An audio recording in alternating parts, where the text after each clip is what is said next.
Okay, what you doing?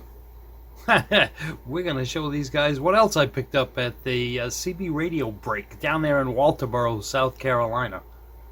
Alright, that's a Galaxy, what is it? DX949. It is. Okay, what are you doing with it? Well, this is another one of those. It's a $40 radio. I paid $40 for this thing. Cool. So far, I bought, what, 3 radios off of this guy. And, really? Same guy? Yeah. And what have I tested so far? Actually, I've only tested one from him. Really? I tested the amplifier. I got the amplifier from him also. So that guy, the guy I bought this from, I bought a Unit N Grant, a realistic sideband radio, and the amplifier. The amplifier works, and the Grant works. Now we're going to see what this one does. But this one's a 949. It's in pretty good shape. I'm going to have to pull all those knobs off and clean all that green stuff that's growing on them. But I think they'll be pretty underneath the green stuff. Yeah, the radio's in pretty good shape. I figured it's worth $40, especially where it's most likely going to work. Cool. Check it out. It's in pretty good shape. Oh, that's nice. It does look like it's in pretty good shape. I like these. They have the connection for the external frequency counter. The what is it? An FC347, I think, made by Galaxy. I'll take your word for it. Now we have another mic holder. That's always good. I have so many mic holders. I've sold so many radios over the years, and I hardly ever sell it with a mic holder. Even though most of the radios I've gotten come with it, I have like a collection of them. Huh. All right, let me hook this thing up and put some power to it and see what it does. I was forgetting I went to turn the radio on instead of pressing record on the camera. You guys missed that, but Barbara witnessed it. Oh, yeah. All right. I have the power supply on, connected to the radio, and my antenna connected to it. What's bets, Barbara? Is it going to work? Yep. You think so, huh? Sure. It is working. I see the meter has activity, too. Oh, nice. Radio, Station 46, Arizona. And we definitely know it works. How about that? We got some Arizona stations coming in. It's a Galaxy, so I'm sure we're going to have to play with that clarifier for a bit. Yeah, probably. Everything seems to be looking pretty good. That meter on the camera looks okay, other than the fact that you can't see any of the red zone. And we can't see that red zone in person either. It's like gone. I want to shine a flashlight on it for a second. Oh, and I blasted it right at you. It's gone, even with a flashlight. There's no numbers left there. What do you think? Was it in a truck? No, the rest of the radio's not sun faded. No. I'll bet you there's a bulb that's burned out, because the bulb also looks weird. Again, on camera, it's not really showing up, but in person, we have a blue dot right there. Where is it? Something to point with, other than my Actually, finger. you can see it on the screen. There's a blue dot right there, and the rest of it's dimly lit. It almost looks like maybe the bulb fell out of its holder. That could be. Alright, does everything else work? Well, we know it receives. Does it transmit? This radio did not come with a microphone. No microphone, no power cord with this one. So I'm using a Ranger. What is this? An SRA 198. That was part of a trade that I did with my buddy Dallas. Thank you, Dallas. I've been waiting for a Galaxy radio.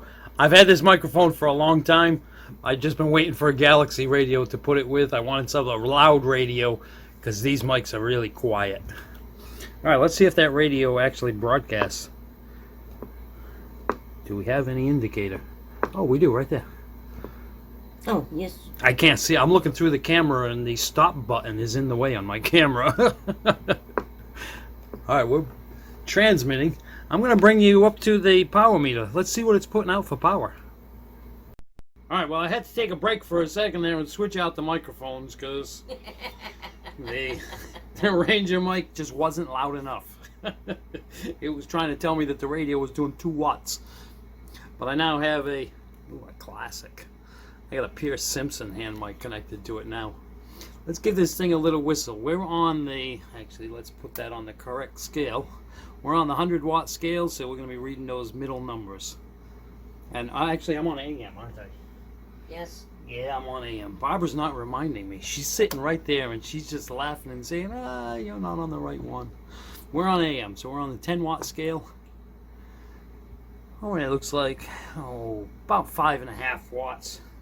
But we have variable power on the face of the radio. If I turn it all the way down, look at that. Just under 2.5 watts. All right, turn that power all the way back up. And now we'll try a lower sideband. And for this, I'm going to give it a whistle. Actually, you know what? Let me go back to AM for a minute. We didn't check for swing. Shame on you. I know it. I'm slipping. All right, I bumped the scale up to the 100-watt scale, back off the 10, because the swing should go up pretty good on this radio.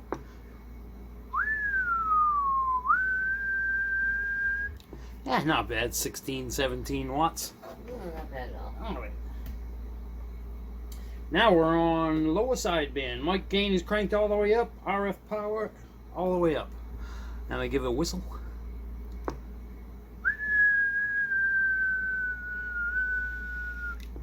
About the same. 16, 17 watts on sideband. And you didn't even have to, what do you call it, eating the mic in order to get the voice out? Yep. Sound out? Yep, this microphone, I didn't have to stuff it in my face in order for the radio to hear me. Classics. I love the classics. That was in good shape, too. This one, I don't have the radio anymore that this went with, but the mic was just too nice to let it go. So I kept it around and rewired it to work Cobra 4-pin. All right, let's see. What do we got? Looks like all these segments work. Yeah, that all looks pretty good. It's quick to respond, too.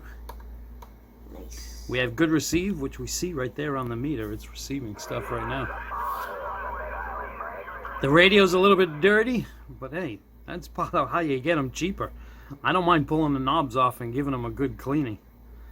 It's not a bad radio either. It's got a lot of cool features. Like we got tone, high, medium, and low for tone. The upper and lower sideband and the AM. We have the Galaxy noise filter too. I don't know if you guys have ever used the Galaxy noise filter. It gives it kind of an underwater sound a little bit, but it does take a lot of the high pitch out. I don't use it very often because, again, it makes it sound too much like underwater. We got the noise blanker, and we got all the standard stuff along with the clarifier and the talkback. Another cool thing about these, with the push button knobs, there's 3 of them on the radio. This one does turn the talkback on and off. This one pushes in and out for the mic gain, and this one shuts the lights off. Oh, my block of wood's falling out of there. Alright, I'm going to clean this thing up, and we'll see what it looks like. We already know it works. It runs through everything, right? Yep, seems to. All the buttons and knobs work. It's putting out 16 to 17 watts on both AM and sideband. That's pretty darn good. Yeah. It'd be a nice little radio to go with, like that amplifier that I bought from the same guy. I'm going to have to try this radio, and I bet you this radio will push that amplifier real nice. Nice. All right, let me get this thing cleaned up, and we'll come back shortly. Well, I cleaned it up the best that I could. It still looks like it's a little dirty, but it's the best I could get it. There's still green on some of the knobs. There's a lot of little nicks in that faceplate. It's a used radio. It's still in pretty good shape. Oh, I'd give it probably a 5 or 6 out of 10. But it works.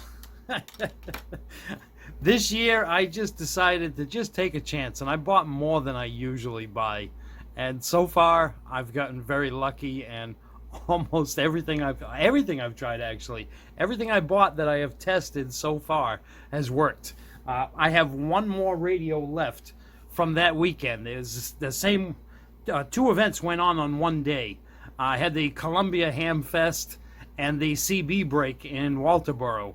I went to the Ham Fest first and then scooted on down to Walterboro and went to the CB break down there. It was what did I do? About 250 miles on the car that day. But it was so worth it. I met some great people, hung out with some great people, and got some great radios. All right, guys. I'll be bringing you along again when I test out the last radio from that weekend, which will be a realistic TRC 465. All right, guys. I'll catch you next time. Thanks for watching.